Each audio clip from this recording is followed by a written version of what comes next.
কক্সবাজারে গরু চুরির অপবাদ দিয়ে সাজ্জাদ হোসেন নামে এক যুবককে নির্মমভাবে পিটিয়ে হত্যা করা হয়েছে। এই ঘটনায় আহত হয়েছে আরও 4 জন।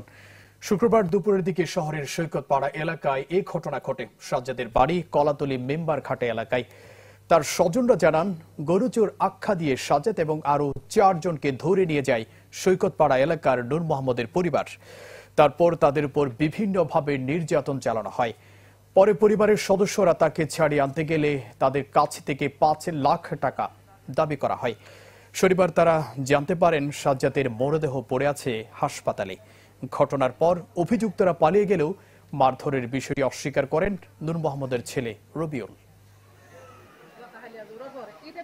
মারে ওনাদেরকে প্রায় 4টা বেজে গেছে। 4টা বাজা এখান থেকে একটা রুম থেকে বের করে ওনাদের বাসা নিয়ে গেছে। বাসা নিয়ে ওনাদের মেয়েরা সহ, মেয়ে জামাই সহ, মেয়ে ছেলেরা সহ সবাই আবার একই তরফা মারছে ওদেরকে। অনেকে দাঁত পড়ে গেছে, অনেকে মানে কানের পর্দা ফেটে গেছে। এখন ওনার চিকিৎসা অবস্থা দিন আছে। ওনারা এখন 1,05,000 টাকা দাবি করেছে। 1,05,000 টাকা দিলে তোমার ছেলে তুমি নিতে পারবে। তাই আমি বাসায় চলে আসি, মানে টাকার জন্য তো টাকার জন্য আমি তো এখন তো 1 লাখ টাকা তো কোথায় পাবো। তা আমার ছেলেরা ফোন দিয়েছি, আমি সবাই আত্মীয়-স্বজনের ফোন দিয়েছি। তো ওরা বলছে যে অর্ধেক টাকা হলে দিয়া পড়িব, অর্ধেক টাকা যদি দাও তোমার ছেলে তুমি নিয়ে যাইতে পারো। Vision is a ঠান্ডায় হবে chill. Vision is a come on, I can do.